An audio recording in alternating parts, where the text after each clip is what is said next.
saying a while ago you've done some criminal work. Can you tell me a little about that? What sort of? Oh, I didn't do much, but I taught criminal law, criminal procedure courses. I did some, I never did a criminal trial. I did, jury trial. I did, probable cause hearings, other cases. I had some really tough crimes. I had one up here that the prosecutor called me years ago.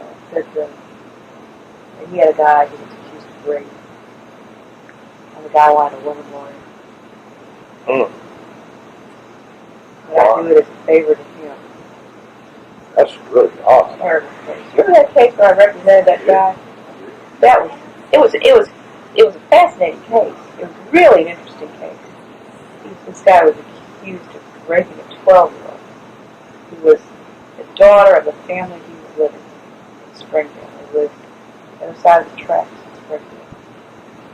And the guy was from Green Forest. His family still had a little farm. But he was one of these rootless folks who wasn't going to make a living on the land, and he was kind of around.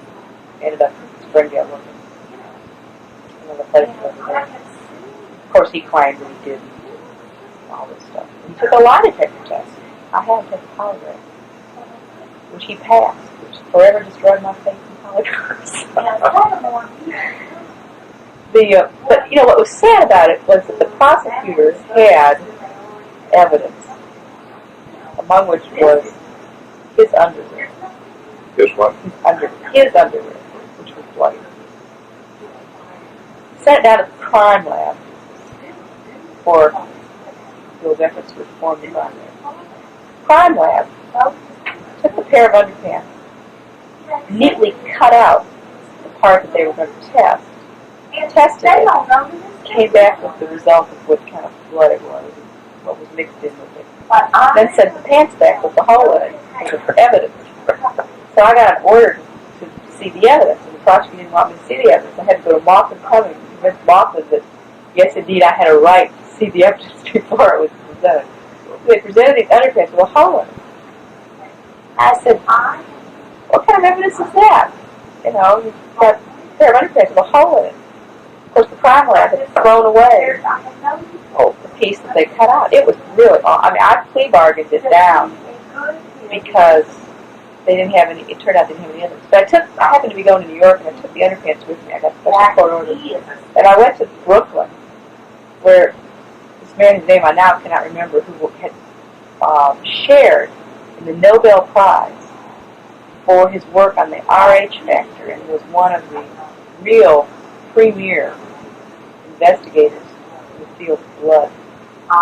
He had retired from Sloan Kettering or someplace up there.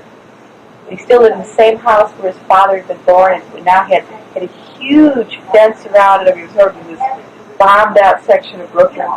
And he had taken a real interest in forensic work. And so he would analyze bloodstains if he got interested in a case. And so the story from the grapevine was if he could get him interested in the case, then, you had the foremost expert in the world willing to testify, assuming that it came out the way you wanted it to come out.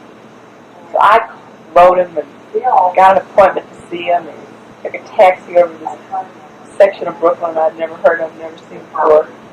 Got through the gates, got into his office, and he had a basement just absolutely packed with detective magazines and things like that.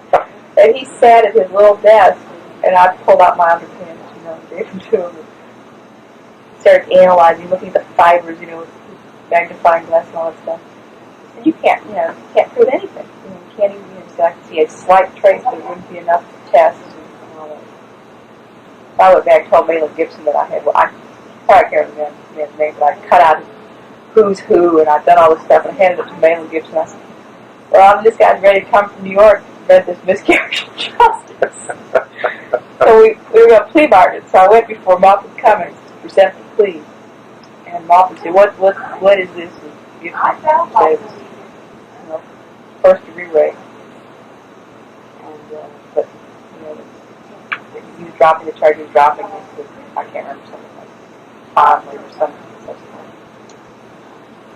So Maupin had to, under law, he was supposed to determine whether the plea was factually supported.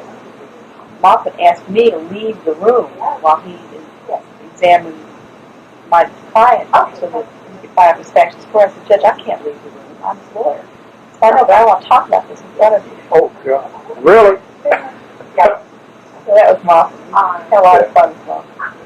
You know, But anyway, I did some of that. how did it turn out? Oh, he plea bargained. We got him off with time served in the county jail. He'd been in the county jail about 2 months.